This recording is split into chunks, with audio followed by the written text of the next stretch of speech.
ఈరోజు లడ్డూ వివాదంలో తిరుపతి సుప్రీంకోర్టు చంద్రబాబు నాయుడుకు మొట్లు పెట్టింది.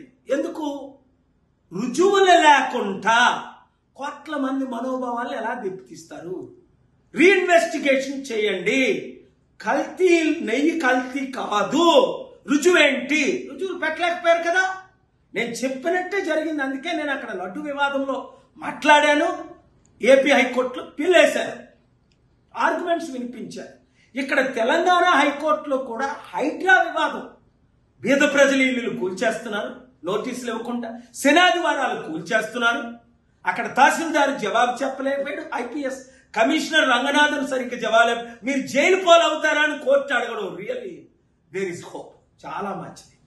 కనుక ఇప్పుడున్న ఐఏఎస్ ఐపీఎస్ ఐఆర్ఎస్ ఆఫీసులు గుర్తుంచుకోండి, ఏ రాజకీయ నాయకుడు మిమ్మల్ని కాపాడలేడు. ఇష్టం వచ్చినట్టు పవన్ కళ్యాణ్ వాగొద్దు, వివాదాలు పెట్టొద్దు, మతి స్థిమితంగా మాట్లాడు. అప్పుడన్నా పాత వీడియో నా దగ్గర ఉంది, ముస్లింల రిలీజన్ బాగుంది, నాకు ఎక్కువ బీఫ్ పెట్టండి అని.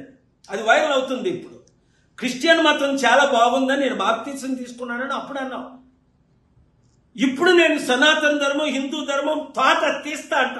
ఏది తీసేది? మర్చిపోయావా ఎవరు తాట తీశారో? నీ మీద ఇంతవరకు నేను కేసు వేయలా తమ్ముడు అని. నేను కేసు వేసానంటే అందరి మీద కేసులు వేసాను. అందరినీ I'm holding everyone accountable. Don't cross the line. తమ్ముడు, ఈ వీడియో అందరికీ షేర్ చేయండి. శాంతి భద్రతలు కాపాడదాం. హిందూ ముస్లిం క్రిస్టియన్స్ కలిసి ఉందాం. ఇండియన్ డెమోక్రసీ జ్యుడిషియరీని కాపాడదాం. I thank the honourable Supreme Court, AP high court, Telangana high court for bringing justice. Thank you very much.